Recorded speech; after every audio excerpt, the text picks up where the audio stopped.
अब रमजान आ रहा है, देखो सामने से रमजान आएगा, बहारें रमजान की अलग होंगी, हर सर पे टोपी होगी, हर चेहरा शादाब नजर आएगा, मस्जिदों में नमाजियों की तादाद बढ़ जाएगी।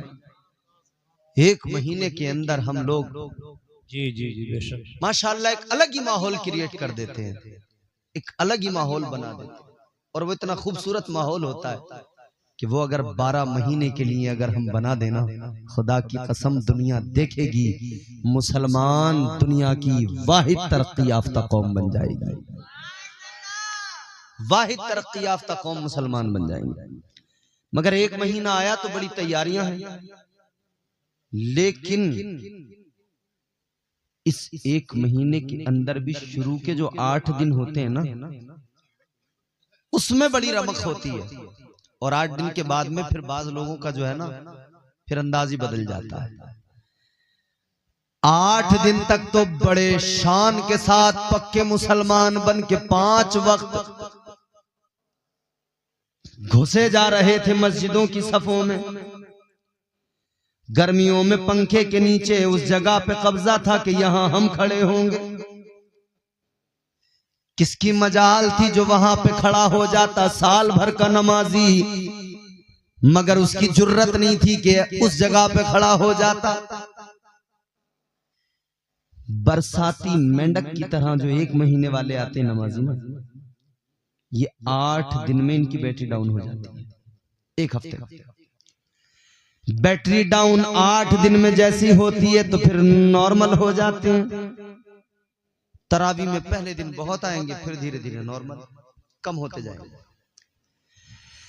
आओ मेरे अजीजों जरा दिल लगाओ, गौर करो। मगर इसके बरक्स ये भी देखा गया है कि रमजानुल मुबारक वो मुकद्दस वो पाकीज़ा महीना हमारे आपके दरमियान तशरीफ लाता है। इधर रमजानुल मुबारक आता है, इधर हमारी हालत गैर हो जाती है। चंद लोग तो बेचारे अल्हम्दुलिल्लाह उनकी ईमानी रमक उन्हें मस्जिदों की तरफ लेके जाती है, उनका ईमानी जज्बा उन्हें जो है ईमानी एहसासात का बेदार, उन्हें जो है ईमानी एहसासात याद दिलाता है, उनका ईमानी जज्बा उन्हें खींचता है। चलो रोजे रखेंगे, नमाजें पढ़ेंगे, चलो रब को मनाएंगे, परवरदिगार को राजी करेंगे, अपने मौला की बारगाह में सर झुकाएंगे, अपने परवरदिगार को राजी करेंगे। लेकिन कई तो ऐसे होते हैं रमजान भी आ जाता है मगर उनके अंदर कोई बदलाव नहीं आता। वो रमजान के अंदर भी अल्लाह ताला के एहसानात को याद नहीं करते, वो रमजान में भी अल्लाह की अताओं को याद नहीं करते, वो रमजान के अंदर भी उसी हालत पे होते हैं। कितने बुजुर्ग हमने देखे जो रमजान में खुलेआम गांव देहात में बीड़ियां पीते नजर आते हैं, कितने जवान देखे जो रमजानुल मुबारक में खुलेआम खाते पीते नजर आते हैं। आज मेरे पास अभी मैं इस कुर्सी पे जब आके बैठा, किसी ने मुझे एक व्हाट्सएप पे मैसेज डाला, उसने कहा हजरत एक बात जरा सा सुनना है, लाइव आपको सुनने के लिए आया हूँ, एक बात जरूर बता के जाना कि इंसान अपने नफ्स को कैसे काबू में करे, इंसान अपने नफ्स पर कैसे कंट्रोल करे। मेरे अजीजों, शैतान हमारा खुला दुश्मन है नहीं। अल्लाह ताला ने फरमाया इन्नश शैतान लिल इंसानी अदुव्वुम मुबीन।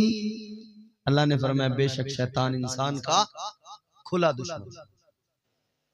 हमारा हाल ये, हमने गुनाह किया और कह दिया शैतान ने करवाया। बिल्कुल शैतान तो बहकाता है। थोड़ा दूर से नहीं ले रहा है आवाज, थोड़ी सी आवाज इसकी बढ़ानी पड़ेगी, दूर से लेना चाहिए। शैतान इंसान का खुला दुश्मन है। हमने गुनाह किया, कह दिया भाई शैतान ने बहका दिया। गुनाह हम करें, बिल्कुल शैतान बहकाता है।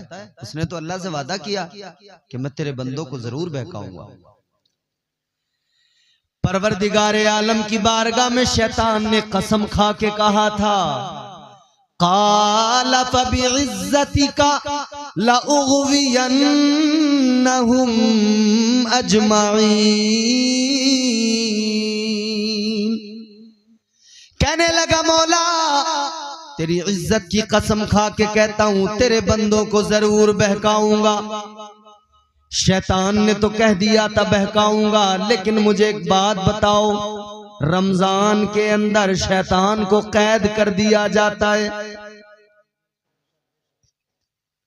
रमजान के अंदर शैतान तो बहकाने नहीं आता, तो फिर रमजान में गुनाह कैसे? अच्छा, शैतान जब तक शैतान नहीं बना था उससे पहले क्या था? इबादत गुजार था ना। जब तक उसने अल्लाह की नाफरमानी नहीं की थी वो बड़ा इबादत गुजार था, तकवा शियार था, साजिद था, बहुत नमाजें पढ़ी, बहुत सजदे किए। फरमाया गया शैतान ने इतने सजदे किए, इतने सजदे किए, अगर उसके सजदों को रूए जमीन पर फैला दिया जाए तो जमीन पे जगह बाकी न रहे। इतने सजदे शैतान ने किए, इतना अपने रब की बारगाह में उसने सर झुकाया, लेकिन एक नाफरमानी की। अल्लाह ने फरमाया आदम को सजदा कर, इसने नहीं किया। यही तो इसका जुर्म था। जी जी। शाहबाजपुर वाले लोगों ईमानदारी से बताना, क्या इसने शराब पी थी? बोलो, जोर से बोलो। क्या शैतान ने जुआ खेला था? क्या शैतान ने कहीं डांका डाला था? क्या शैतान ने किसी घर में ताक झांक की थी? किसी की दीवार पर छलांग लगाई थी? शैतान ने शराब नहीं पी, जुआ नहीं खेला, जिना नहीं किया, किसी की दीवार पे छलांग नहीं लगाई, कुछ नहीं किया। एक नाफरमानी, एक सजदे सैकड़ों हजारों, नाफरमानी एक। अल्लाह ने क्या फरमाया? परवरदिगारे आलम ने फरमाया काला फखरुज मिनहा फइन्नका रजीम व इन्ना अलैका लानता इला यौमिद्दीन। अल्लाह ने फरमाया ओ मरदूद दफा हो जा, मेरी बारगाह से निकल जा, तुझे कयामत तक के लिए लानती बनाया जा रहा है। एक नाफरमानी की, सजदा नहीं किया, अल्लाह ने कयामत तक के लिए इसे लानती बना दिया, मरदूद बना दिया। मगर गौर करो मेरे अजीजों, एक नाफरमानी ऐसी कि उसमें अल्लाह के पैगंबर की तौहीन, एक नाफरमानी ऐसी कि उसमें अल्लाह के पैगंबर का अदब नहीं था, तौहीन कर बैठा, अल्लाह नाराज हुआ तो परवरदिगार ने मरदूद बना दिया, मलाऊन बना दिया। अल्लाह ने सारे सजदे उसके बर्बाद कर डाले। परवरदिगार ने फरमाया सारे सजदे तेरे मुंह पे मारे जाते हैं, लानती बना दिया। गौर करो ताजदारे मदीना के गुलामों, एक नाफरमानी पर अल्लाह ताला ने उसे इब्लीस बना दिया। अब अपनी हालत देख लो, अब अपने आप पे नजर डाल लो। हम एक नाफरमानी नहीं करते, हम नाफरमानी पे नाफरमानी, नाफरमानी पे नाफरमानी, पूरा दिन नाफरमानी। एक नाफरमानी पे अल्लाह ने उसे मरदूद बना दिया। मगर ये सदका मदीने वाले मुस्तफा का है, इतने गुनाह कर लिए लेकिन परवरदिगार ने फिर भी मरदूद नहीं बनाया। अल्लाह ताला ने फिर भी गुनाहों पे पर्दे डाल दिए। जी जी, बेशक बेशक। तो शैतान जब तक शैतान नहीं बना था तब तक तो वो ऐसा नहीं था ना, इबादत गुजार था। तो अब सवाल ये पैदा होता है कि शैतान से पहले कोई शैतान नहीं था। तवज्जो मेरी तरफ सुने बात, शैतान से पहले कोई शैतान नहीं था, इब्लीस से पहले कोई इब्लीस नहीं था। हम गुनाह करके कहते हैं शैतान ने बहकाया, लेकिन शैतान ने जो नाफरमानी की, बोलो उसको किसने बहकाया? उससे पहले तो कोई शैतान ही नहीं था, इब्लीस ही नहीं था। आज हम गुनाह करके कहते हैं शैतान ने बहकाया, लेकिन उसने जब गुनाह किया तो शैतान कोई था ही नहीं उससे पहले। उसको किसने बहकाया, उससे किसने गुनाह करवाया? तो मेरे अजीजों पता लगा एक शैतान और भी है जो बंदे को बहकाता है, गुनाह करवाता है। ऐ लोगों, फरमाया उलमाए किराम ने, वो दूसरा जो शैतान है जिसने इस शैतान को भी बहकाया था, वो दूसरा शैतान नफ्स हुआ करता है। ये नफ्स इंसान को बहकाता है। शैतान ने तो बहकाया है लेकिन नफ्स भी बहकाता है। गौर करो मेरे अजीजों, इधर रमजान से पहले पहले शैतान अपना काम करता रहा और नफ्स हमारा गुनाहों का आदी बन गया। रमजान आया, अब शैतान तो कैद हो गया, उसे तो जंजीरों में जकड़ दिया गया, लेकिन ये दूसरा शैतान साथ है। ये नफ्स मानने को तैयार नहीं है। ये नफ्स बार बार गुनाह करवा रहा है, ये नफ्स बार बार बहका रहा है, ये नफ्स बार बार गुनाहों की दावत दे रहा है। तो अब सवाल ये पैदा होता है, ये नफ्स तो हर इंसान के साथ है, तो ये हर वक्त बहका रहा है। चलो रमजान में जैसे तैसे शैतान से बचे, अब इस नफ्स से कैसे बचे, अपने आप को कैसे बचाएं? यही तो मुझसे पूछा गया कि ये जरा सा बता दीजिए अपने नफ्स को कैसे काबू में करें, खुद को कैसे नफ्स के हरबों से बचाएं। ताजदारे मदीना के गुलामों, गौर करो मेरे अजीजों, ये नफ्स क्या है, इसकी हैसियत क्या है? समझा दूं आपको, जरा सा समझना चाहते हैं? मैं दूसरी वाली तकरीर भी कर सकता हूं जिसमें सिर्फ लतीफे होंगे, आपको हंसाऊंगा, मगर उसमें वक्त बर्बाद, आपका पैसा बर्बाद, मेरा आना बेकार, ये जलसा सजाना बेकार। बरगे हिना पे लिखता हूं मैं दर्द दिल की बात, शायद के रफ्ता रफ्ता लगे दिल रुबा के हाथ। अंदाजे बयां गर्चे बहुत शौक नहीं है, शायद के तेरे दिल में उतर जाए मेरी बात। अल्लाह ताला ने नफ्स को जब पैदा फरमाया, अब ये बात बड़ी तवज्जो से आपको सुनना है, बड़ी लतीफ बात मैं अर्ज करने लगा हूं। और मैं ऐसी बातें जब सुनाता हूं जब मुझे सामईन अच्छे मिल जाते हैं, वरना मैं हर जलसे में ऐसी बातें नहीं सुनाता। जब सामईन अच्छे हो, जो सुन रहे हो बात को और समझ रहे हो, तब फिर मैं ये बातें सुनाता हूं।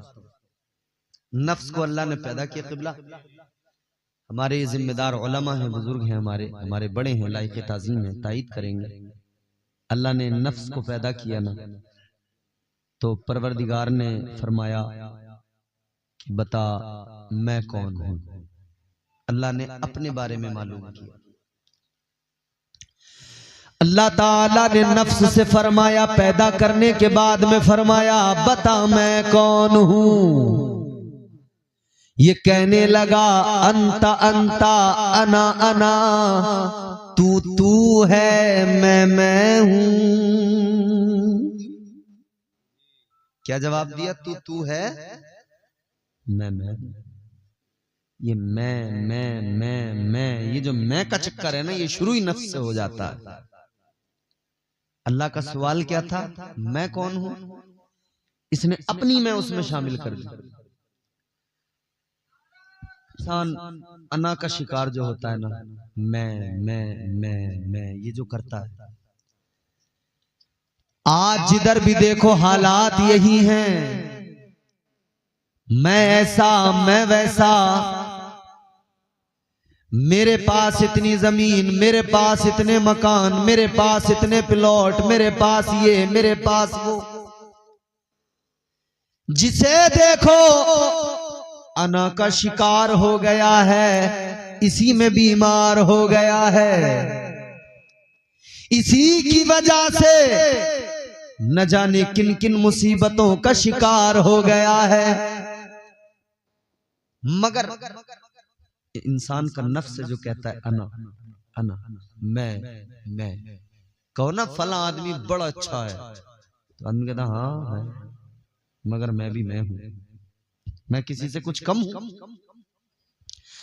अल्लाह ताला ने जब नफ्स को पैदा फरमाया, परवरदिगार ने फरमाया बता मैं कौन हूं। कहने लगा अंता अंता अना अना, तू है मैं हूं। अल्लाह ताला नाराज हुआ। परवरदिगार ने फरिश्तों को फरमाया मेरी बारगाह में गांव का प्रधान अगर किसी से नाराज हो जाए, कहता मेरे सामने खड़े होने की जुर्रत, कोर्ट कचहरी करवा दूंगा, थाने में पकड़वा दूंगा। थाने में पकड़वा भी देते हैं, अंदर भी करवा देते हैं, झूठे केस भी लगवा देते हैं। ये जब गांव के प्रधान का हाल ये है, तो ये प्रधान की औकात क्या, परवरदिगार की शान क्या, अल्लाह का मकाम मर्तबा, परवरदिगार की अजमत। लेकिन जब खालिक की बारगाह में इसने कहा तू है मैं हूं, अल्लाह नाराज हुआ। परवरदिगार ने फरमाया फरिश्तों इसे लेके जाओ, दोज़ख में डाल दो। दोज़ख में डाल दिया गया। कितना? 1-2 साल नहीं, 2-4 साल नहीं, फरमाया गया, सूफिया फरमाते हैं 300 साल तक इसको दोज़ख में रखा गया। अल्लाह, परवरदिगार ने 300 साल तक दोज़ख में अजाब दिया, 300 साल तक जहन्नम में जलाया, 300 साल के बाद में निकाला। फिर अल्लाह ने वही सवाल किया, अब बता मैं कौन हूं। सवाल सुनकर ये कहने लगा अंता अंता अना अना, तू है मैं हूं।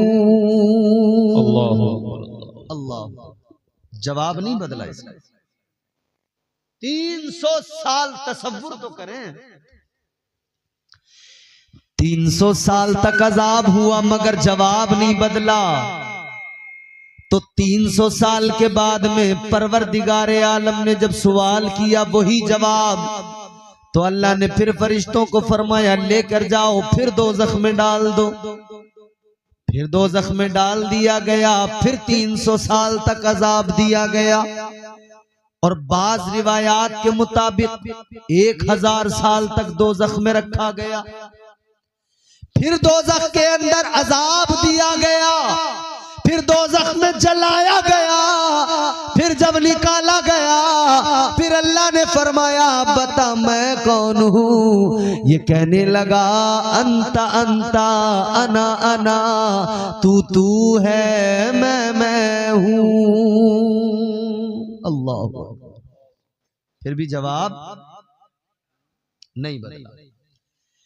300 साल तक अजाब दिया गया। 3 मरतबा ये सिलसिला हुआ।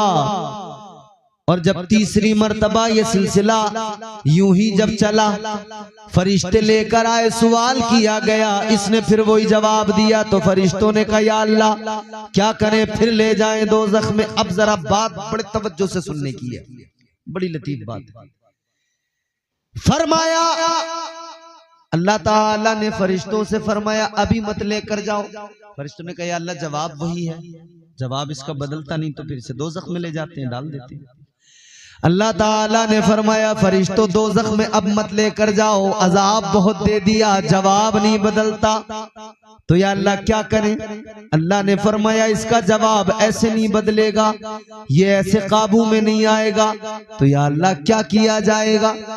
परवरदिगार आलम ने फरमाया अगर इसे काबू में करना है तो ये काबू में ऐसे नहीं आएगा।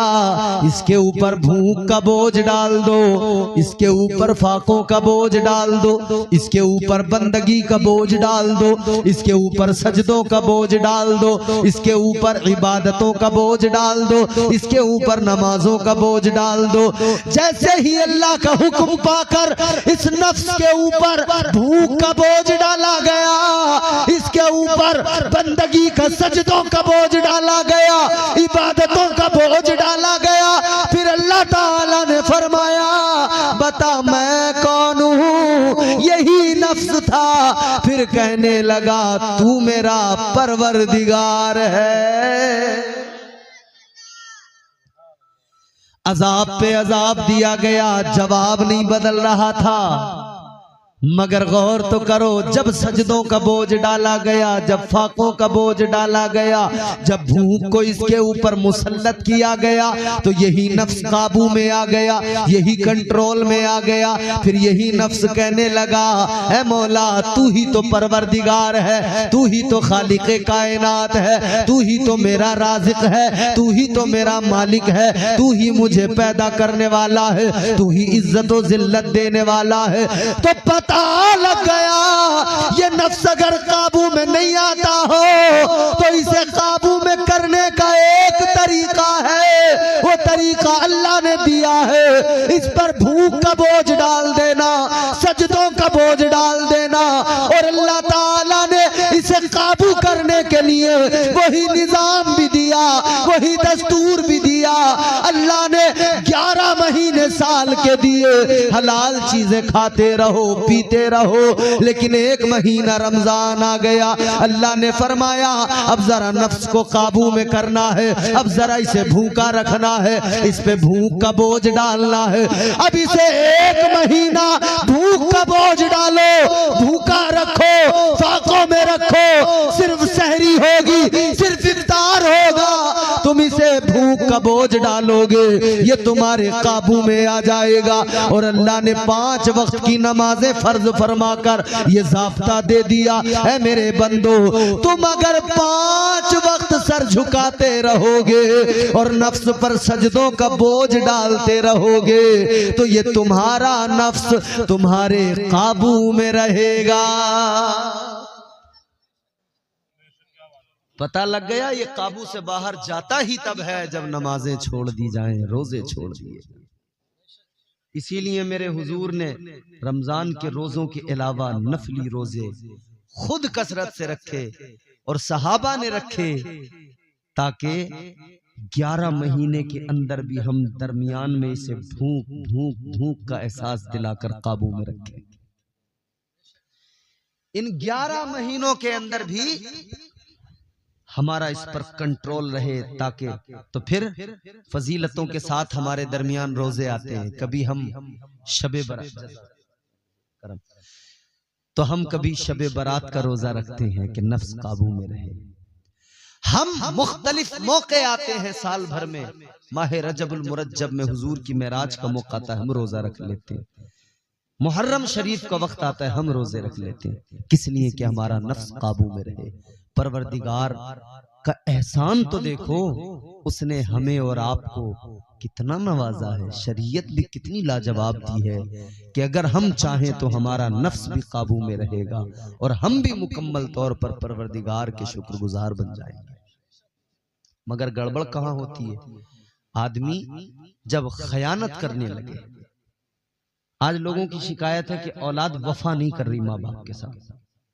उलमा बार बार बयान कर रहे हैं, समझा रहे हैं बच्चों को कि माँ बाप का अदब करो, माँ बाप का अदब करो, क्योंकि कुरान ने सिखाया है माँ बाप का अदब, हमारे इस्लाफ की जिंदगियों ने सिखाया है।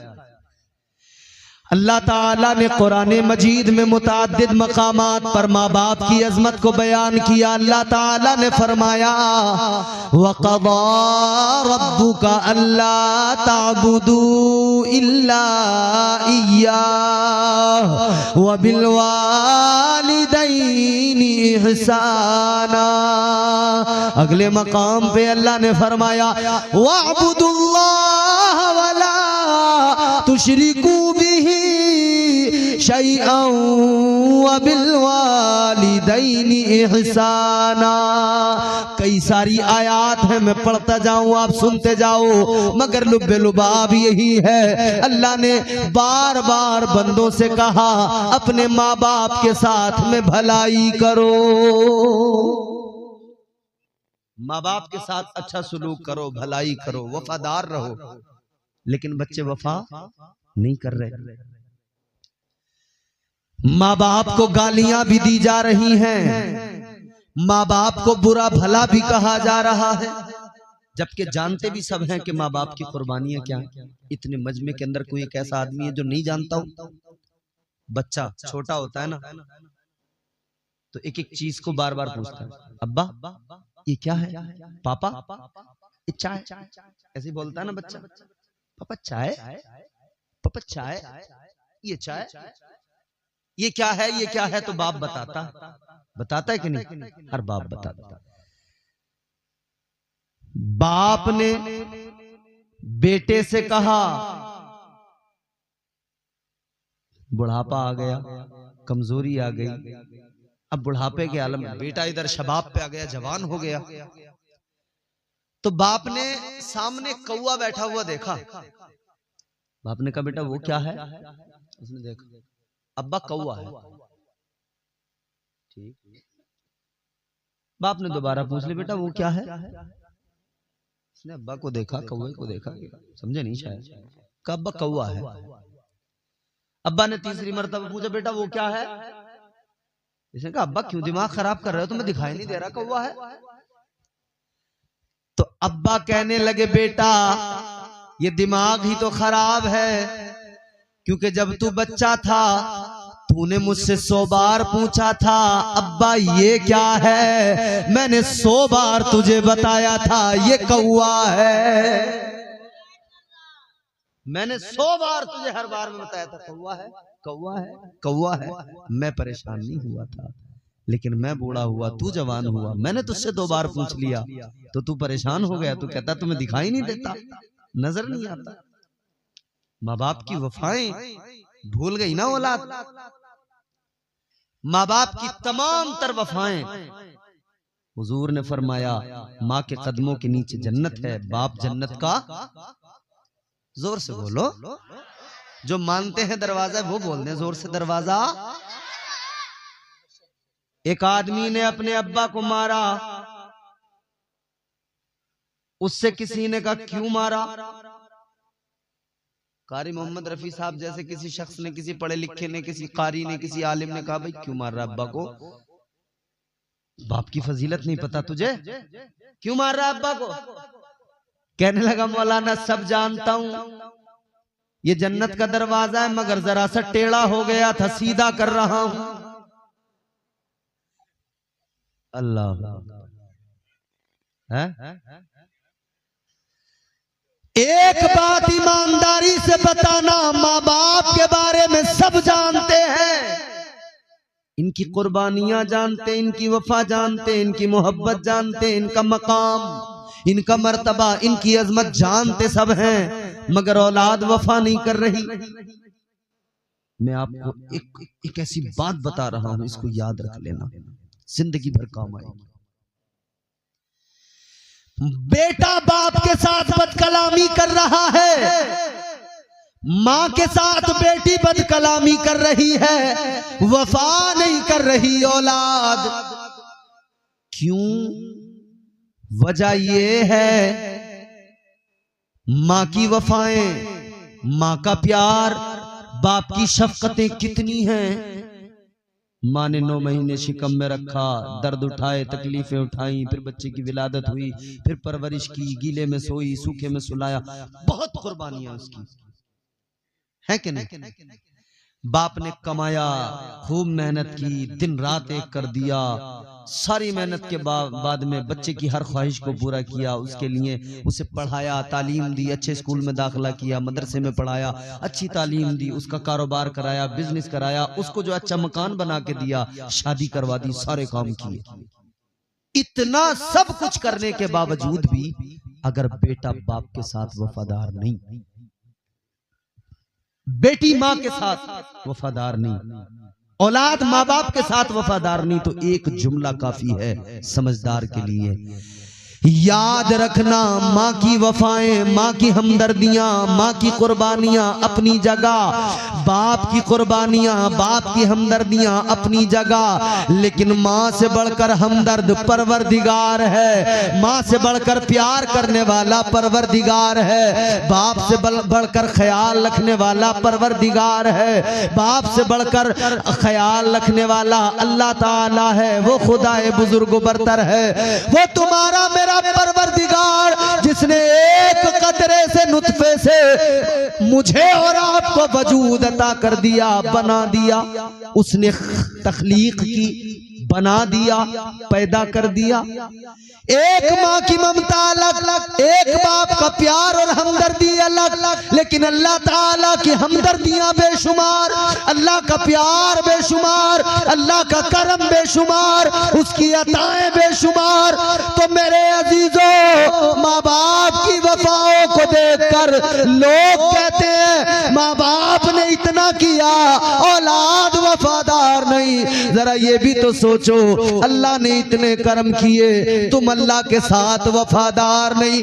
तो जब तुम अल्लाह के साथ वफा नहीं कर सकते, तो तुम्हारी औलाद तुम्हारे साथ क्या वफा कर सकती है?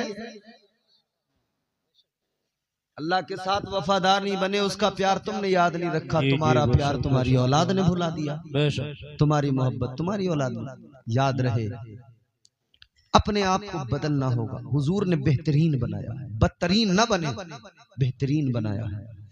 फरमा दिया कुंतुम खैरा उम्मतिन उखरिजत लिन्नास, बेहतरीन बनाया अल्लाह ने। तो अब किसी नाई की दुकान पर जाके ये नहीं कहना कि तुम हमें बेहतरीन बना दो, है नहीं? अच्छा, मैं एक बात नहीं समझ पाया, कारी मोहम्मद रफी साहब, हुजूर एक बात समझ में नहीं आती। अल्लाह ने फरमाया मैंने तुम्हें बेहतरीन बनाया, और हम नाई से जाके कह रहे हैं कि आप बेहतरीन बना दो। और फिर वो नाई जिसे अलिफ नहीं आता, हिंदी का आ नहीं आता, इंग्लिश का ए नहीं आता, लिखना वो नहीं जानता, पढ़ना वो नहीं जानता, कुछ उसे आता जाता नहीं, और उससे हम पूछते हैं कि यार चेहरे पे धब्बे हो रहे हैं, क्रीम कौन सी लगाऊं? अबे ये MBBS डॉक्टर है, इसे हिंदी का आ नहीं आता, इंग्लिश का ए नहीं आता, जाहिल बिल्कुल। और इस निपट जाहिल से कह रहे हैं कि यार चेहरे पे धब्बे हो रहे हैं, तो वो भी पूरा डॉक्टर बन जाता है। बोले वो तुम एक काम करो, मैं क्रीम बता दूंगा तुम्हें, वो तुम रात को रोज लगा के सोना, बोले तुम्हारा चेहरा खिल जाएगा। तो बोले यार उसमें तो टाइम लगेगा। बोले हाँ थोड़ा सा टाइम तो लगेगा। तो बोले मैं तो ये चाह रही हूँ कि अभी गोरा बना दो मुझे। उन्होंने कहा अच्छा। बोले देखो एक तरीका है, ब्लीच लगवा लो तुम, जितना मैल है ना मुंह पे सब कट जाएगा। तो MBBS डॉक्टर समझ लिया हमने उसे, वो कह रहा ब्लीच लगवा लो, तो हम कह रहे हैं लगा दो भाई। अब उन्होंने साहब ब्लीच लगाई, हम क्या सोच के लगवा रहे हैं, गोरे हो जाएंगे। लेकिन ब्लीच का काम है, ये जो चेहरे पे बारीक बारीक बाल जो होते हैं ना, रुआ, ये गोल्डन कलर का हो जाता है, ये तो होता है। तो नाई से ब्लीच लगवाया गोरा बनने के लिए, लेकिन जब नाई की दुकान से निकले, धूप की जरा सी लाइट पड़ी, तो पता लगा गोरे बनने गए थे, भूरे बन के आए हैं। भूरा बन के आया बिल्कुल। याद रखना मेरे अजीजों, नौजवानों, गौर करो, ये जिसको तुमने समझ लिया है कि ये बहुत अच्छा बताएगा, इसको तो खुद नहीं पता कुछ भी अलिफ से बे। हुस्न किसी क्रीम से नहीं मिलता, खूबसूरती किसी क्रीम के जरिए नहीं मिलती। शहबाजपुर के जी शऊर मुसलमानों, एक बात बता रहा हूं, और तुम भी फैसला करना, सोचना। अगर क्रीम लगाने से लोग गोरे हो जाते, क्रीम लगाने से अगर कोई गोरा हो जाता, तो वेस्ट इंडीज के अंदर एक भी काला नहीं होता, सब गोरे होते। जी ये जो अफ्रीका के काले वाले आदमी हैं, full black, total body black, तो इन्हें अगर बता दिया जाए कि इंडिया में कुछ नाई हैं जो गोरा होने की क्रीम बता रहे हैं, यहाँ के MBBS डॉक्टरों की दुकानें बंद हो जाएंगी, हॉस्पिटल बंद हो जाएंगे, सिर्फ नाई का हॉस्पिटल चलेगा, किसी का नहीं चलेगा। मगर याद रखना दुनिया जानती है, दुनिया समझदार है, समझती है कि क्रीम लगाने से कभी हुस्न नहीं आता, कोई गोरा नहीं होता, दाढ़ी छिलवाने से कभी हुस्न नहीं आता। और जब ज्यादा छिलवाई तो छिलवाते छिलवाते गोरे बनने के चक्कर में मुंह ज्यादा छिलवाते छिलवाते फिर क्या होता ना, फिर जो बाल आते तो अंदर से हरे हरे से चमकते। तुम देखना जो पूरी शेविंग कराते हैं ना लोग, मुसलसल जब कराते रहते हैं तो फिर जो उनका जो अंदर से हरा हरा सा दिखने लगता है। गोरा बनने के चक्कर में हरिया हो गए, कभी भूरे हो गए, कभी हरे हो गए, मगर गोरे ना हो सके। याद रखना कोई क्रीम तुम्हें गोरा नहीं बनाएगी। तुम 5 नमाजों के लिए 5 वक्त वुजू किया करो, वो नूर चेहरे पे आएगा कि जिंदगी भर चेहरा चमकता रहेगा। सुभान अल्लाह, सुभान अल्लाह, माशाअल्लाह। कब्र में भी चेहरा चमकेगा, हश्र में भी चेहरा चमकेगा इंशाअल्लाह। अल्लाह ने हसीन बनाया, उसके साथ वफा करो, अपने रब के साथ। आखिरी बात है, 5 मिनट की ज़हमत है, अपने रब के साथ में। अच्छा, जब दुनिया में कोई किसी को धोखा देता है तो उसे भी धोखा मिलता है कि नहीं मिलता? बोलो। दुनिया में अगर कोई किसी को धोखा देगा उसे यकीनन धोखा मिलता है, धोखा उठाना पड़ता है, मतलब नुकसान उठाना पड़ता है? अल्लाह का निजाम भी यही है कि अगर तुम रब के साथ खयानत करोगे ना तो नुकसान ही उठाना पड़ेगा जी।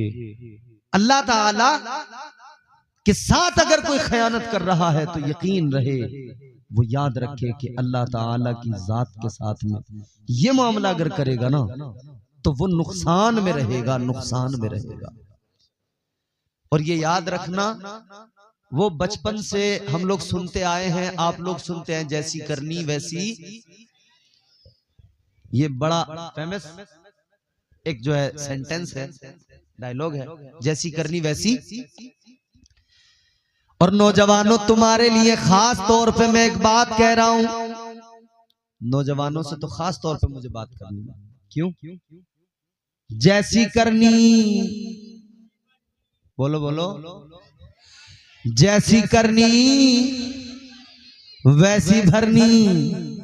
ऐन से उसने आप लिखा हो, ऐसा भी हो सकता है, पढ़ा लिखा वो शख्स गधा हो, ऐसा भी हो सकता है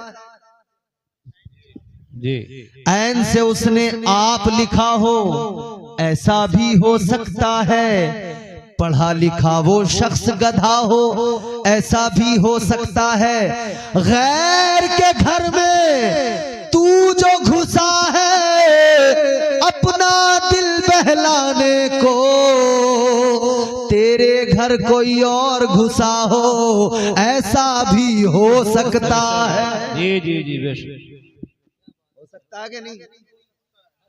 खयानत करोगे तो नुकसान उठाओगे। जी जी जी, बेशक बेशक। गैर के घर में तू जो घुसा है अपना दिल बहलाने को, तेरे घर कोई और घुसा हो, ऐसा भी हो सकता है।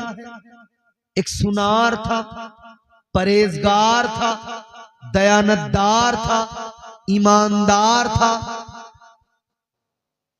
अल्लाह ताला की बारगाह में हमेशा सजदा रेज़ रहा करता था, अल्लाह की इबादत किया करता था।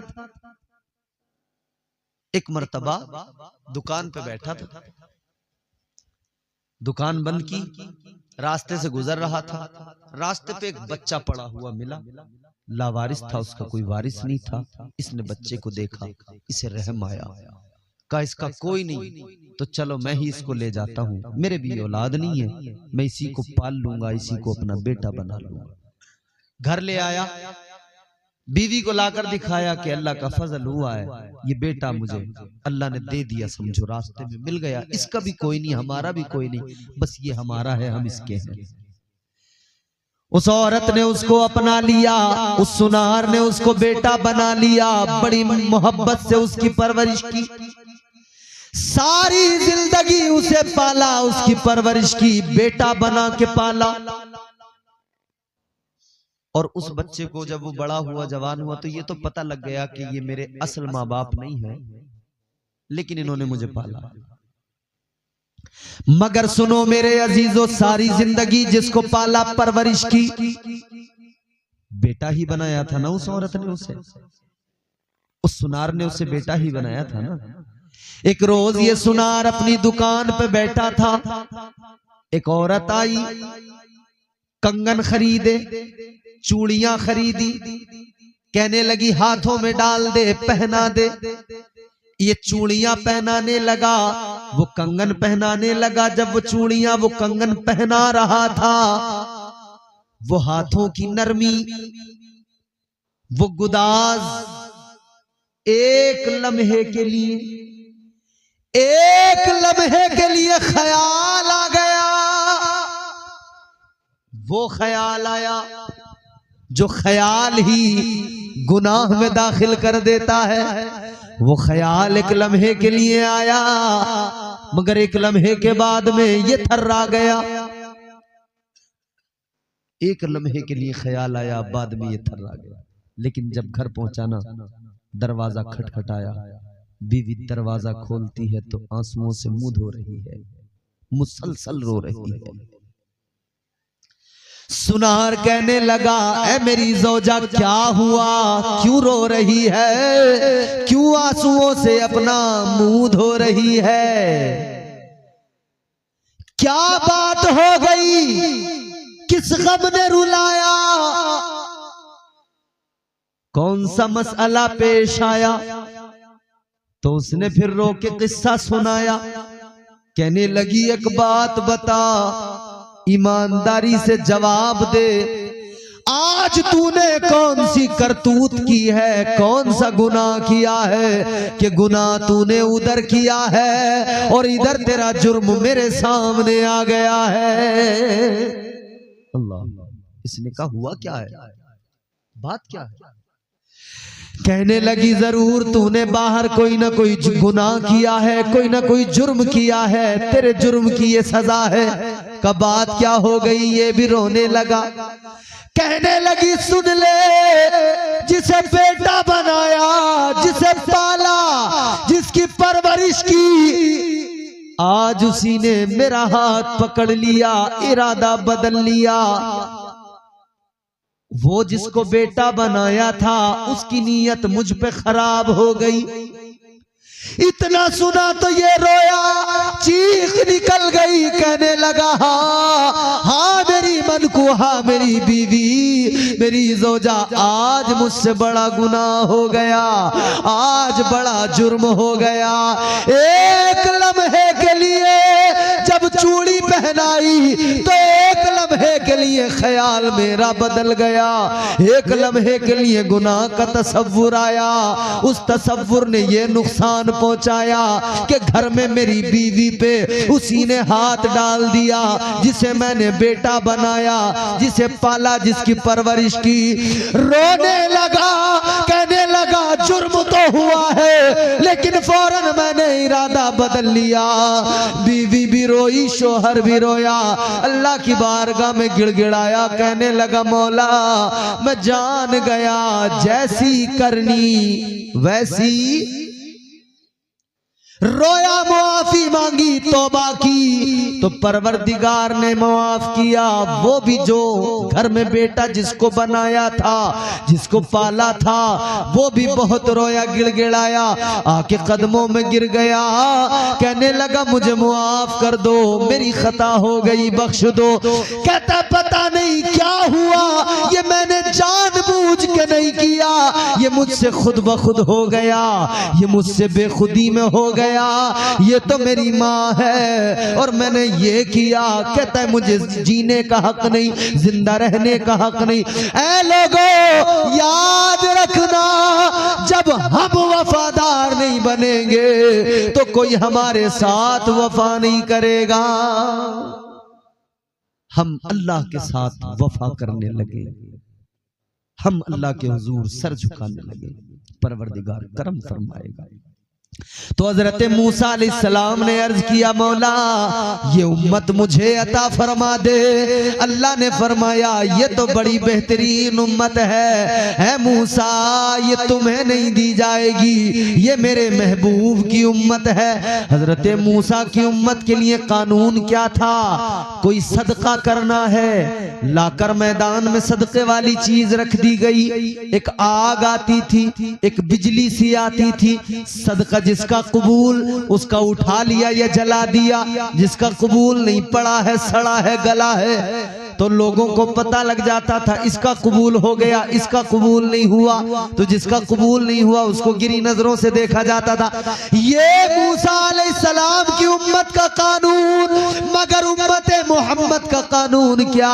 हजरत मूसा ने तौरात में पढ़ा एक उम्मत आएगी, वो इधर मुट्ठी बंद करके सदका करेगी, खैरात करेगी। इधर ये खैरात करेंगे, उधर परवरदिगार फौरन कबूल फरमाएगा, अल्लाह फौरन मकबूल करेगा। ऐ लोगों, हजरत मूसा ने अर्ज किया, मौला ये उम्मत मुझे अता कर दे। अल्लाह ने फरमाया, मूसा ये उम्मत मेरे महबूब की उम्मत है, ये उम्मत मेरे हबीब की उम्मत है। तो हजरत मूसा ने अर्ज कर दिया, अल्लाहुम्मा जालनी मिन उम्मती मुहम्मद। अर्ज करते, मौला अगर ये उम्मत मुझे अता नहीं करता तो मौला मुझे इस उम्मत में शामिल कर दे। अल्लाह ने जो दिया चुन कर दिया, दीन चुन कर दिया, ईमान चुन कर दिया, कुरान चुन कर दिया, सारी किताबों में अफजल रसूल चुन कर दिया, सारे रसूलों में अफजल। अल्लाह रसूल के वफादार बने। अल्लाह ताला मेरी गुफ्तगू को कबूल फरमाए और जो गलती